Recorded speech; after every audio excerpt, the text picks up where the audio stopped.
Hey everybody, I'm Sarah with our Furniture Flipping Adventure. Welcome back to our channel. Today I have a little toy box that's gonna need a little bit of love. It's got some damage down here. It's not real wood, but it can look a lot better than it does now. I have some, whoa, was that a spider? Okay, oh, it is a spider. All right, well, I have some cleaning to do, some eviction notices to give, and an exciting plan for decoupaging some tissue paper. So let's get started. This piece was a thrift store find, so let's go ahead and get rid of, I was hoping it would all come off in one piece. The stickers they use on there.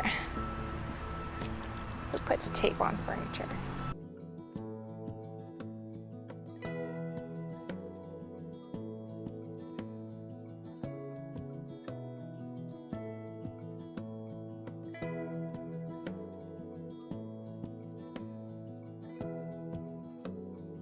This piece is going to need a thorough clean inside and out to get rid of all the cobwebs and spiders that have decided they could live inside it while it was sitting around in my shop.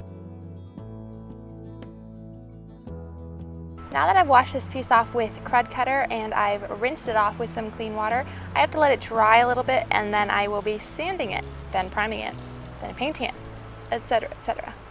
So when do you paint the back of your piece? My general rule of thumb is if the manufacturer has finished the back of the piece, then I'm going to refinish the back of the piece.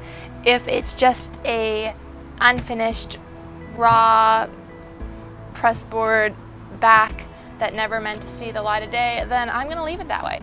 That's how I do things. How about you?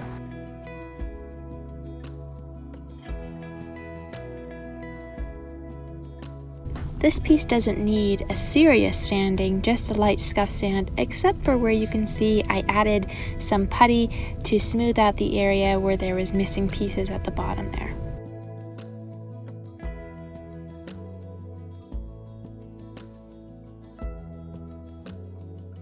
After I get it all sanded, I come back with my damp rag just to take off all the sanding dust, and then my project is ready for paint. I decided not to prime it simply because it's not real wood and I don't really think I'll have any bleed through issues, so I went ahead and skipped that step. Now, a primer probably would have helped me not have to put so many coats of paint on, but like I said, I skipped that step, so my pink is going to need at least 3 coats. And I've mixed together a custom color of pink to match my tissue paper. I kind of had this idea come to me for the whole tissue paper thing completely randomly separate. I already had the tissue paper. I was trying to decide what to do with the toy chest, and I picked up the package of tissue paper to put it away and thought, hey, this would look cute. So here we are, painting it pink.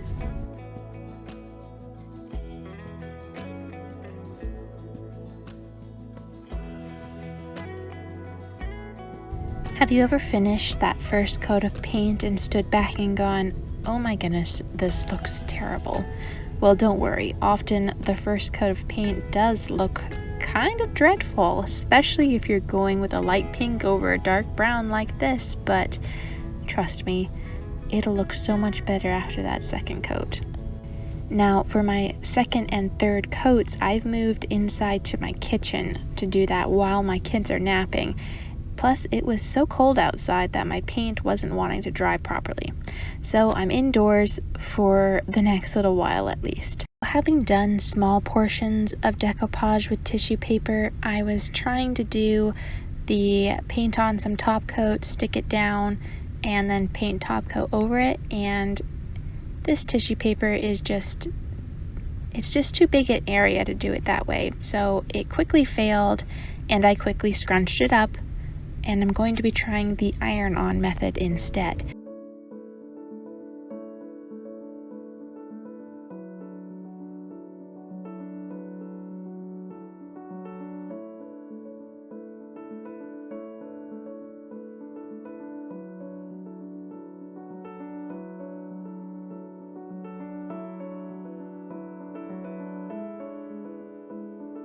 You do a couple coats of top coat, and then you lay your tissue paper down, get your iron on a safe setting with absolutely no water involved, and then you glide that iron over your paper with a barrier in between. Normally people recommend parchment paper. I didn't have any on hand, so I just used a regular piece of paper, and that worked fine for me. But you're reactivating the top coat underneath and effectively sticking that decoupage paper, tissue paper, whatever you're using, to the top coat underneath. Now this worked pretty well for me, but after working with this tissue paper in this larger section, I just wouldn't recommend using tissue paper. It's hard to work with. I'll probably say more on it later, but I'll probably just bear down and buy the more expensive, heavier weight decoupage paper, because it'll just be so much easier and less of a nightmare. I'm getting ready to hook up my air compressor, which will help me spray on my top coat with my paint sprayer. And even though I've already given those sides with the decoupage paper a couple coats of top coat while it was inside, I'm going to go ahead and spray them again, because it can't hurt to give that decoupage paper some extra protection.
So this $13 thrift store find is almost done. There's actually a couple of small areas that I found that I have to fix up first.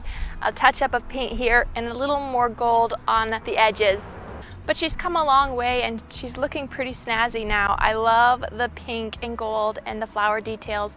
However, I would not recommend doing a large area like this with tissue paper. It was not easy, very finicky, and it did not come out perfect. So if you are a perfectionist, definitely stay away from this. Also, my paper didn't go all the way to the bottom, so I had to kind of match. Well, I didn't even really try to match it. There was no matching this pattern. So I just added another stripe to the bottom, and because the pattern is so busy, you really can't tell unless you're really looking for it and you really get up close. I'll let you see that up in the close-ups so you can decide that for yourself. All in all, this was a super cute, super fun project to do, and I am going to have to hide it from my 4-year-old so that she doesn't see it and want to keep it in her room, because she does not need more toys and a toy box. Because if she had a new toy box, she'd want to fill it with toys. So this will hopefully be sold to some other little girl once I get it completely perfect. But I'm flying out to New York tomorrow, so I don't have time to do the little touch-ups right now. Maybe tonight, but I can't show you that anyway because it'll be too dark. So I wanted to show you as much of a finished product as I could before I leave. Thank you so much for joining me this week on our furniture flipping adventure. Next week I have something exciting planned, and I've already got it mostly done so I don't have to worry about it while I'm in New York, but I plan to have a video next Saturday as well. I hope I'll see you there. I'm Sarah with our furniture flipping adventure. Bye now.